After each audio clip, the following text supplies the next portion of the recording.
வணக்கம் மக்களே, welcome to my YouTube channel. So இன்றைக்கி பார்த்தீங்கன்னா சிறகடிக்க ஆசை சீரியலில் 3 விஷயம் நடந்துச்சு.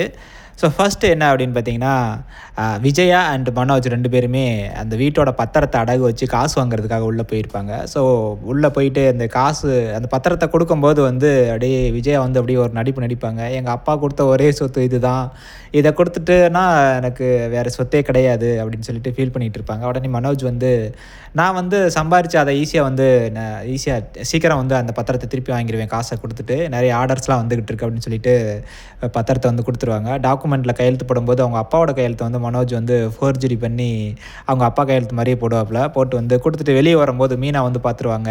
இவனுங்க எதுக்கு இங்கே போயிட்டு வரானுங்க, ஆல்ரெடி கடன் வாங்கணும்னு பேசிக்கிட்டு இருந்தானுங்களே அப்படின்னு சொல்லிட்டு அவங்க பார்த்துருவாங்க. அதுக்கப்புறம் 2வது விஷயம் என்ன அப்படின்னு பார்த்தீங்கன்னா, அந்த நீத்து ரவிக்கு ஃபோன் பண்ணிவிட்டு வீடியோ கால் பண்ணிவிட்டு என்னை பார்க்க வரணும் நீங்கள், இல்லைன்னா நான் மாத்திரையை நிறையா போட்டுருவேன், என்னை நீங்கள் பார்க்க வரவே ஆகணும், வந்தே ஆகணும் அப்படின்னு சொல்லிட்டு மிரட்டிக்கிட்டு இருக்கோம்.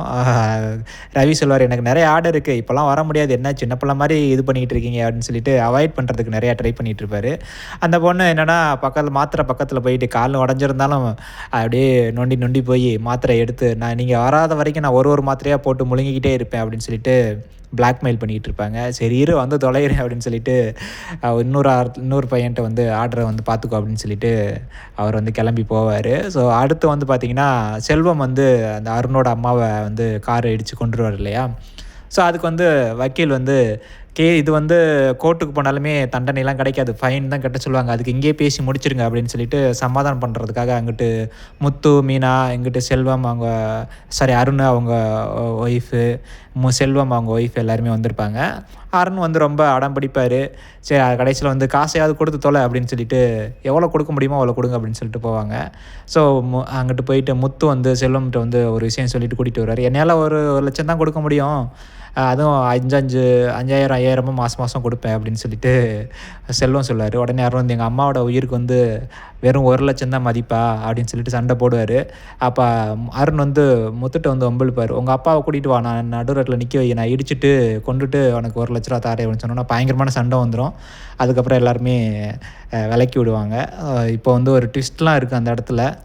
என்ன அப்படின்னு பார்த்தீங்கன்னா, அருணோட ஒய்ஃப் இருக்காங்களா, அவங்க முத்துவை வேணாம் மாமா அப்படின்னு சொல்லுவாங்க.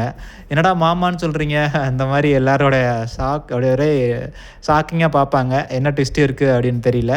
ஸோ இதில் அந்த பத்திரத்தை திருப்பி மீட்க முடியுமா, இல்லை அந்த வீடு போயிருமா, அந்த நீத்துவை பார்க்க போன ரவியோட நிலைமை என்னாச்சு, ஸோ செல்வம் 1,00,000 கொடுத்தா அருண் ஏற்றுக்குருவாரா அப்படிங்கிறத பற்றிலாம் நிறையா ட்விஸ்ட்லாம் இருக்குது. ஸோ என்ன நடக்கும் அப்படிங்கிறத பார்ப்போம்.